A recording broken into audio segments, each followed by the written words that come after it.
The new album, Kiss Me, Kiss Me, Kiss Me, it's incredibly diverse. Is that purposely done? Not having been in the studio since The Head on the Door, and with me insisting that the others wrote some music, I got cassettes from the others for the first time. When we went in to record it, there were songs like from the others which musically I would never have written. I just don't write like that. I mean, they're obvious to my head. There's pointless saying which songs aren't and which are, because they're all gradually worked on by the group and they all become as the group wants them to be. But we never intended to make a double album when we started. We didn't sort of think we'd make a double album, but the more we kept recording, and we were recording like 2 or 3 songs a day, and they were all good. And I was thinking, we got to the point where we'd recorded 25 songs, and I sort of like said, we better stop, because we've got to sort of like, I've got to sing on them, we've got to mix them, and we've got to make it into something coherent. And I mean, even now, the 18 songs that are on the album aren't the 18 songs that, if you ask the others what 18 songs they put out of the 25, they all disagree with me. It's my final choice. It's the only bit of non-democracy that took place about it. So I mean, that's the reason why it's so diverse, is because there was like input from all five of us, which there never has been before, not to that degree. This was like more of a group record. Yeah, like The Head on the Door, I wrote the initial sort of music, like the skeleton of each song, and then the group interpreted it a bit like an orchestra. Whereas with this one, it actually started off, from a point where I thought, good grief, like Paul writes the most weird sort of pieces of music, and it's only like the most acceptable ones I can even bear to listen to. He writes in really weird times. It has no concept of key or anything. It's but sometimes he'll have like a really good melody, and I was thinking, well, it seems pointless, to disregard that when he can write really good songs. They're not like Cure songs, but once I take that and I sort of like change it a little bit, it fits into. I mean, now the umbrella under which like a Cure song fits is so enormous that we could probably for this time do a country and western song, and I don't think people would be that surprised. I hope we never do. Paul loves it, you see. He actually wrote a country western song and pleaded for it to be included on the album, but I haven't gone that insane yet.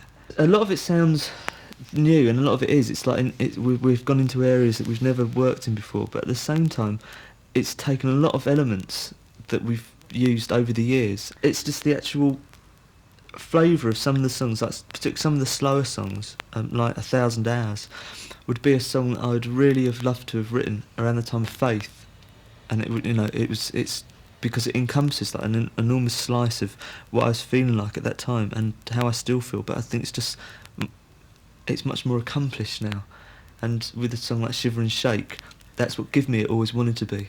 It's just like a really vicious, really angry song, and there's all bits of what we've done, but made that much better because it's the whole group's actually started, and it's like there's input from different personalities rather than always just me. I mean, this is a very personal point of view. I don't suppose that other people will see it in quite the same way, because they'll only be aware of it, they'll only hear it for the first time as The Cure, whereas I'm hearing everything we do from the point when it doesn't even exist. I see it right from the point when someone will give me a cassette and say, what about this? So I'm obviously looking at this record in a very different way, and for the first time I'm seeing the group work as a group. I mean, for the first time ever, musically it's never happened like this before. So I'm glad that, everyone that hears it thinks it's the best thing we've done, but it's making the others horribly arrogant though.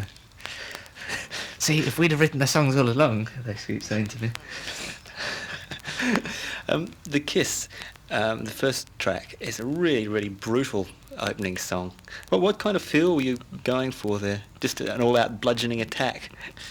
That was, I worked myself up into the frame of mind to do the guitar part just in one go, so that it would sound like an actual piece rather than bother about drop-ins and structure and stuff. And it's just played through until it naturally ends.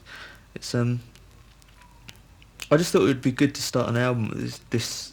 It's got such pretty songs on it, and it's generally so nice to listen to and quite easy to listen to. I thought it'd be good, that you have to get through 6.5 minutes of bitterness before you actually start to enjoy it. It's made to appear as diverse as it can by the actual way the songs run into each other. They're all a completely different song. This is a completely different song. But I thought that the other extreme we could have done would be to put a song like Why Can't I Be You or Catch or Hot Hot Hot, one of the easier songs, right at the head of the album. People would think, this is going to be jolly, and would get the wrong idea. I mean, whatever we put at the head of the album, you're going to get the wrong idea of what the record's like, really.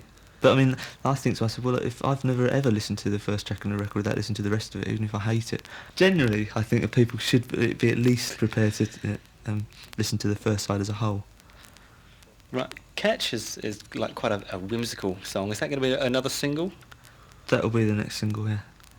I'm not loath to put out a second single from this record, because there's so much disagreement about even what's on the album that, I mean, there's at least 5 different singles, I think. There's probably agreement on Why Can't I Be You. There's a majority agreement within the group that should be the single. But certainly after that, we are going to do Catch, because I think it'll be a nice change, and it'll be like we can do a nice film with it, with Pep, and it'll be like a summer record. So is Pap the nickname you've got for Tim Pope? Yeah. Okay, now Tim Pope been involved in directing all of your videos for the last 4 years or so. In the current video for Why Can't I Be You, he managed to get you dancing. Now, how did he manage that? Well, the thing about the videos is that he always asks me what I think the video should be.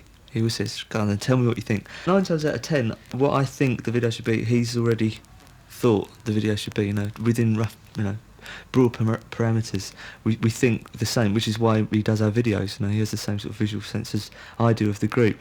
And with Why Can't I Be You, the whole group felt that we should do some choreographed dancing, as it would be the last thing that people would expect from The Cure. I can see why now, having made it. It's not exactly 5-star, but the woman who was trying to teach us gave up. She was like despairing. I think it's quite funny how inept we were. You look at you in the video, and you're so obviously taking the dancing so seriously. You had to. I mean, I was desperately concentrating all the time. Like 1 2 1 2 3. Like 2 3 2 2 3. It's like awful. It really was. I mean, I can see now why we don't. We've never made a choreographed video before. We'll never make another one either. But it looks funny, which is what it's designed to do. Why Can't I Be Used in the charts at the moment? Is chart success that important to you now? No, no more than it ever has been. It's sort of relatively important in different places because it means more or less to us in different places. It's always been immaterial, but it would be frustrating. It's difficult for me to say it doesn't mean anything because everything we've done has always been slightly more popular than anything we've done before. So it's easy for me to be very dismissive about it. But I think that I would be very frustrated if we had less success than we have. If the records were completely ignored by the media, I would be a bit distraught, I think, because it would mean that people weren't being exposed to what we were doing. I enjoy The Cure getting played on the radio because it means that people have to listen to it if they've got the radio on. And it's the only way to, it doesn't matter if people like it or don't. I dislike 99% of things that I'm exposed to, so I don't see why, people dislike The Cure, they should get away from us. But it's not important in the sense of like status or anything. In one way, we would never have had this longevity if we'd had chart success a few years ago, because people would have been too easily labelled and people would know exactly what we're like. Now we're able to sort of deal with it. We're much more slippery now. We can sort of escape tags and things because I'm so used to playing the extremely foolish games that you have to indulge in. So doing television shows and the whole thing now, we're much more adept at putting ourselves across exactly how we want to. We've never been overawed because we've never been desperate for that sort of attention, because we've concentrated as much on playing live as we have doing anything else. I can't, on the one hand, honestly and sincerely say I worry about chart success when the last time I bought a record was, probably over a year ago. So if that's not important to you, then have you got any yardstick by which you measure success, whether you determine, that was successful or that wasn't? It's difficult. I never really think of what we do in terms of success. I've always only measured what we do by what I would think of it if I stood outside of it and looked at it. And I always think that's every facet of what we do, what we look like, how I conduct myself, how I'm perceived generally, and what the group does, what we sound like. The whole thing, I always sit there and I look at it in a very sort of broad way, and I think if I was outside this, would I want to be in The Cure? Would I think The Cure is a good group? Do I think that we're doing good stuff? It's just that I compare us to people that I like, to our contemporaries that I admire, and I think, are we as good as that?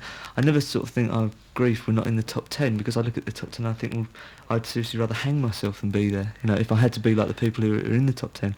So it's a different way of gauging what we do. I mean, I'm aware of us being successful, and I mean, it would have to please you.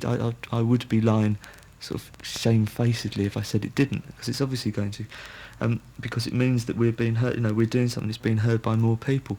But I'd still feel that I'd rather Picure did something and it was liked for reasons that I like it. I would rather have a smaller audience that we meant more to than a big audience that we meant nothing to. It's that's just sort of part of my nature, which is why we've always been sort of slightly outside of the mainstream. I think we always will be, even if we sold 10 million records. I don't think we'd ever be accepted as a mainstream group. Right. In Torture, you know, what actually happens to the person there? Because that's you know, he goes from something light like Catch, then boom, we're at it again in Torture. Yeah, that's just sort of like a bondage song a bit, I think, really. Sounds like you're into like an S&M tale. Yeah, it is a bit. Better not go into that too deeply. That reflects just another bizarre facet of the group. One which will be, you know, brought to light probably as this year drags on. I mean, I've written all the words to the record, but on a few of the songs, I've taken phrases or sentences. I've asked the others for bits of words so that I can get, because I mean, I realise that the record does reflect a group much more now. I mean, in the past I've often said that and really felt that a lot of it is just me, because I've been writing the music and writing the words and doing the interviews, and it's the group lineup sort of just changed from time to time, and there's never been that sort of stability where I can honestly say, oh, this is a group. But with this record, I mean, it is as much the others as it is me. You know, I mean, so I couldn't expect to have an entire album of words which they disagreed with or which they weren't happy with. I mean, I could have, I suppose, but it would have been a bit pointless. They wouldn't have felt as happy with it. So some of the songs reflect what the others think as well. But I mean, I've actually written them because I suppose I'm more adept at writing than they are. Do you find it easy to write then?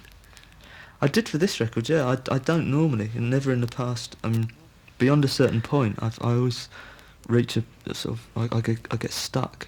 But this time I didn't at all. In fact, I wrote more songs than we had recorded. I wrote 27 songs. I wrote for 2 songs that we never got round to recording. I mean, I don't know why. It just all sort of came tumbling out. It's quite odd. I think, again, because I haven't written a song since In Between Those and Close to Me. I mean, it's a long time. It's like 2 years since we recorded that. So a lot of things have happened to me, and a lot of sort of been stored up inside me. And I've also been writing in that time as well. It's not as like I just sat down and wrote the entire album in a day. Well, I mean, I tend to write I've just got into the habit of writing all the time. You know, I mean, most of it's awful, but I mean, even if I come up with 1 page out of 100 that I like, you know, it makes it worthwhile. The track, If Only Tonight We Could Sleep, it sounds as if you're an insomniac. Are you a nocturnal creature? Yeah, I am. I'm more and more. I seem to be. I'd never go to bed before 5 anymore. I just can't sleep before 5. I've always preferred the night time since I was about sort of 15 years old, just because it's much quieter, you know, and there's less going on. It's just easier to sort of sit and do things. And particularly as I don't really like sunlight very much, and I burn, so I don't know. I do prefer the night though, but not in a sort of like a, you know, it's much more mysterious or anything. It's really just because it's quieter. I prefer it. There haven't been too many sitar sounds on a Cure record before, have there? No. Whose idea was it to put them on? Again, it's just an underused sound. It's only because we've got this keyboard that's had a really good sitar sound in it that we decided to use it. And I've been listening to a lot of Ravi Shankar as well recently. Someone says, oh, it's very 60, you know, very 1967, but it isn't. It's very sort of like 14th century India, I feel, more than 1967. You weren't tempted to get a real sitar player in there?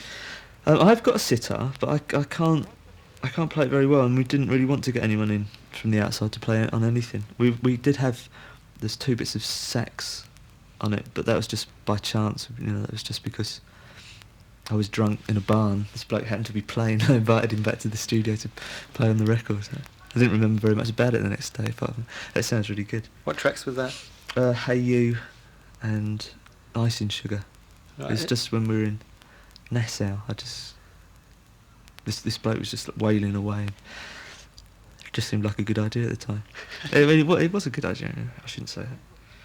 So what's the story behind How Beautiful You Are? Because there's like the weary man with greyish eyes and all that. That's the literary one on the record. It's from a Baudelaire short story. Someone gave me a book of Arthur Rimbaud, Baudelaire and Verlaine, short stories and poems, and I read through them all, and that one just really struck me, because I'd actually written a song like that around the time we were doing Faith, about how you think that you really know someone and you really love someone, then you suddenly discover that they can react to something you find very important. They react in a totally different way, and you can't believe that it's the same person. And I had a set of words that had that sort of idea, and when I read this story I thought, I mean, it's the same as anything, nothing's new, it's all like different ways of, I always feel of reflecting the very basic sort of emotions. I don't think I've ever discovered anything that someone hasn't discovered before, but everything's rediscovery anyway. So it was just like putting that idea, once I read it I thought it's a good idea actually having it so that you take it down to one incident. I tried doing it into like a very general sense of not understanding someone, but then I thought to actually take one particular incident and write a song, that was about the most difficult song to write, because I wanted to get it just right so that it sounded like a song rather than just like a literary exercise. But I think it's turned out really, really good, that one. I'm pleased with it. I mean, is writing for you like real self-discipline? I mean, you have to work at it? No, I write, and I write really fast, and I just if I can't think of what I want to put in something, but I know the idea, I'd write in the side, in the margin, what idea I want, but I'd never sort of like bother stopping the flow to worry about rhyming or something.